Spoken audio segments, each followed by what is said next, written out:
Hey guys, Nick here with another tutorial for you guys. Today I'm going to be going over arm movements, transitions between Sacco kicks and Reece kicks, which I like to call advanced Reece and Sacco kicks, and reverse kick spins, since I've gotten really good at them randomly and I'd love to teach them to you guys just so you have something else to work on. So let's start out with arm movements. The basis to your style is your arm movements. Your running man should be natural by the time you actually gain a style. So if you're just doing a running man, and your arms, you don't know what to do with them if you're a beginner. You're just sitting here like, yeah, my arms are straight, what about it? People comment on your videos and be like, dude, relax while you shuffle. Move your arms around a little bit. Tense, you're all tense, your arms are like this.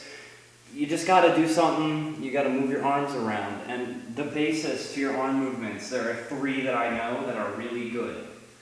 There are, of course, the vertical off to the side ones that everybody sees Relic do. I'm pretty sure Relic does these. And Envy, HSU Envy. HSU Envy loves doing this with his arms. I'm pretty sure you've seen him do it.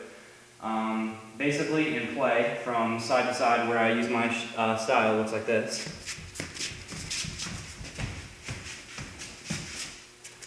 And then, of course, there's the arm movements I always use with my secondary style, which you guys have seen. It looks like this.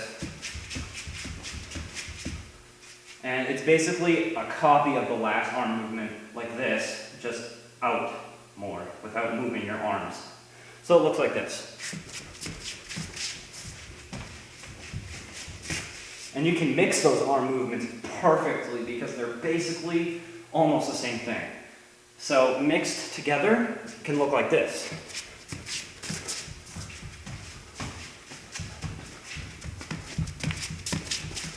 You can do anything. I mean, you can do the vertically, you can do the ones Envy does, you can do the ones I do. I don't really know who else does them, so I'm doing really bad examples of who does them. But basis is these 2. The third kind I like to do the most would be the ones that are involved with the Sacco and Reece transition kicks, which I'm going to get into now. So if you're Reece kicking, you're just doing a running man, you go to Reece kick, and you go back over here, of course. You're going to want to try to Reece kick as far as you can, in my opinion, because it's like a glide. You're not technically, full-on gliding, but you're Reece kicking far enough to the other side of the room that it gives you an opportunity to push your leg out and back up in front of you to the other side of the room. It's like a Rocky kick, just without the side kick. So, arm movements, if you guys couldn't see it, is punching outward when you Reece kick. Looks something like this. Now, Sacco kicks with the arm movements. I'll do it on my dominant side this time, since I'm better with it. Looks something like this.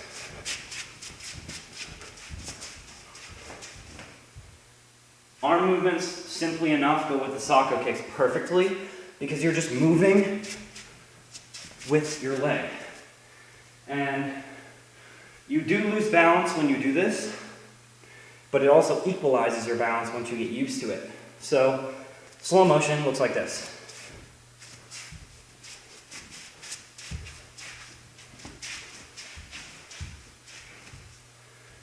Now, let me go back to Anthony's question.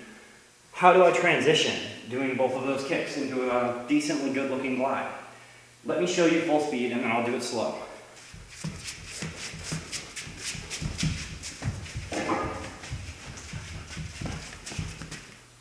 Basically, I fucked up, but the basis is this. You're going to be doing a 2-step running man, of course. The whole entire time you shuffle is a 2-step running man. Doing a 2-step running man, arm movements, whatever you want. You're going to stop, of course, going to Reece kick. And as you're about to come out of your Reece kick right here, you're going to take the leg that you're Reecing, forward kicking, spin 180 on this foot, and come down out in front of you with this one. So, slow motion once again, looks like this. You can kick out in front of you if you'd like, that's what I do. And now that you're over here with your dominant leg on the floor, if you're reesing with your dominant leg, I mean if you're reesing with your non-dominant, it looks like this. And it's just on the other side standing. It's like the same thing, just opposite sides of you. So once again, you're reese kicking, of course. Come over here. You're still doing run man, arm movements. Since this is your non-dominant, you're not used to it because you're obviously on the other side of the room now. You're going to Sacco kick. You're going to Sacco kick on your non-dominant. And how you're going to do that and make it look good is the exact way I just taught you how to do the reese kick in a different way. Reese kicking, gliding across the room with your reese kick, putting your foot out that you reese in front of you by spinning this foot from this position to this position, and then putting this foot out in front of you for the running man again. And then finding your dominant leg out of the side that you're non-dominant on and just starting the Sacco kick. And what you can do from there, which is what I'm going to get into now, is reverse kickspin.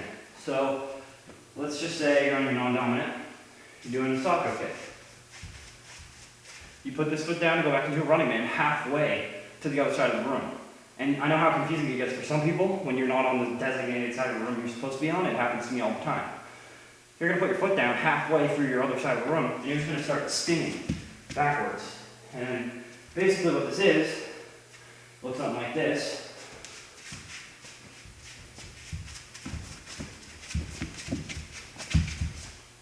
It's just a backwards in-out kick. So it's like a Sacco kick off to the side. Looks like this. Just without rotating your foot. Well, in a sense. You're going to want to spin, obviously. So spin on the whole part of your foot if you can. Never spin on your heel, and always try to spin on the whole part of your foot unless you spin on the top. The top, I spin on. So it looks like this. And I can't do it slow that well because I don't have good balance when it comes to it. So basically, it looks something like this.